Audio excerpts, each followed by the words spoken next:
यौमुल Quds के मौके पर जमात इस्लामी हिंद नांदेड़ ने सदर जमहूरिया को मकतूब रवाना किया। यौमुल कुद्स के जरिए मुल्क भर में जमात इस्लामी हिंद फ़लस्तीनियों से इजहार यगानियत करती है और इसी दिन मुल्क भर में एहतजाज और मेमोरेंडम के जरिए हुकूमत पर दबाव बनाया जाता है ताकि फ़लस्तीनियों को इंसाफ मिल सके और इसराइल से कारोबारी और दोस्ताना ताल्लुकात को मुनक़ता कराया जा सके। नांदेड़ में भी जमात इस्लामी के एक वफ्द ने जिला कलेक्टर के जरिए सदर जमहूरिया को मेमोरेंडम रवाना किया, जिसमें फ़लस्तीन की राजधानी के तौर पर यरूशलेम को कबूल करने की मांग भी की गई।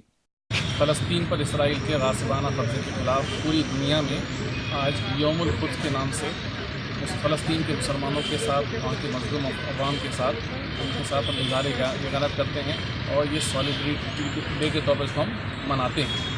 जमात इस्लामी हिंद पूरे मुल्की सतह पर इस दिन का इज्तिमा हर साल करती है।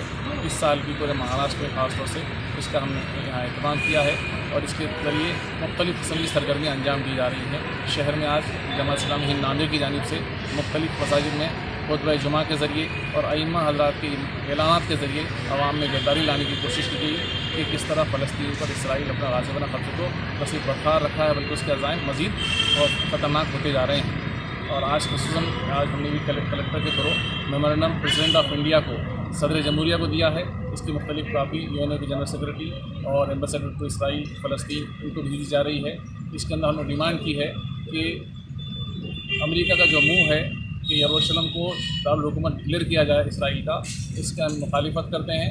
इसके अलावा हमारी डिमांड ये है कि जो फ़लस्तीनी अवाम पर जो जुल्म ढाए जा रहे हैं और रिफ्यूजी कैंप में जहाँ पर फ़लस्तीन अवाम मज़लूम वहाँ पर रह रहे हैं उनको दोबारा बसाया जाए और वो जो उसकी मुनाफरत वाली जो पॉलिसी इसराइल है फ़लस्तीन के खिलाफ, इसके सिलसिले में यूएनओ मौसर इक़दाम करे। इसके अलावा हमारा यही भी मुतालबा है कि आज़ाद फ़लस्तीन की ममलिकत को, यरूशलेम को आज़ाद फ़लस्तीन की राजधानी डिक्लेयर किया जाए और फ़लस्तीन को आज़ाद ममलिकत के तौर पर तस्लीम किया जाए।